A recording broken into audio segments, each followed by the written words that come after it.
majina naitwa Monica Matunda, neema ya Mungu. Mimi ni mzaliwa wa sehemu ya Kenya inayoitwa Taveta. Mimi ni mwigizaji wa filamu inayoitwa The Bible. The Bible ni filamu ambayo ni tamthilia ambayo imechezwa kwa makini sana. Ukiangalia kwamba waigizaji ni waeledi, imechezwa sehemu ambazo ni sahihi katika movie. Yaani movie hiyo imetendewa haki kiwango cha juu sana.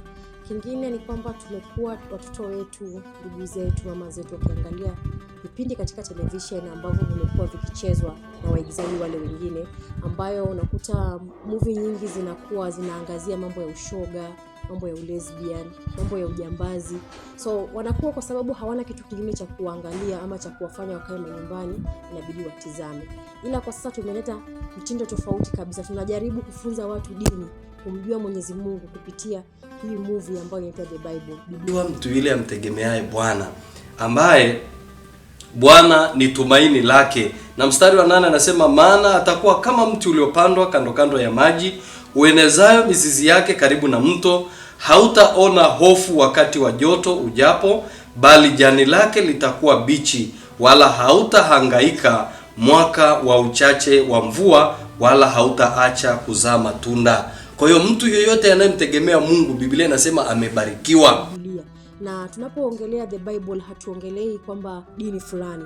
Hapana, tunaongelea watu wote kwa ujumla, kwa sababu Biblia inasimamia watoto wa Mwenyezi Mungu. Wale wote ambao wanamwamini Mungu ambaye hatumuoni, ila kupitia matendo yake tunajua kwamba Mungu yupo. Na inafunza mambo mengi sana. Na ukiona kwamba mimi nimecheza kama dada ya bibi ya mchungaji, na bibi ya mchungaji mtoto wake alipata accident, na baada ya hapo mimi nikacheza kama mshirikina fulani, nikaenda kwa mganga ili kupata afueni ya mtoto ili aweze kupona haraka. Lakini mwisho wa tamthilia inaonyesha ya kwamba bado mimi binafsi nilirudi na nikajua kwamba mganga hasaidii bali ni Mungu anasaidia, maana tulirudi tukamkimbilia Mwenyezi Mungu na mtoto wetu akaweza kusaidika. Asanteni sana, tunashukuru kwamba kwa kutazama, na mtatazama kuanzia tarehe 1 mwezi wa 8 itaanza kuruka kila channel YouTube, na katika television pia tunaomba mruhusu watoto wenu waone, maana hii haina eti above 18 ndo waone, wale wengine wasione. Hii inaweza ona hata na mtoto mdogo kabisa, maana ndio kufunza. Shalom. The Bible.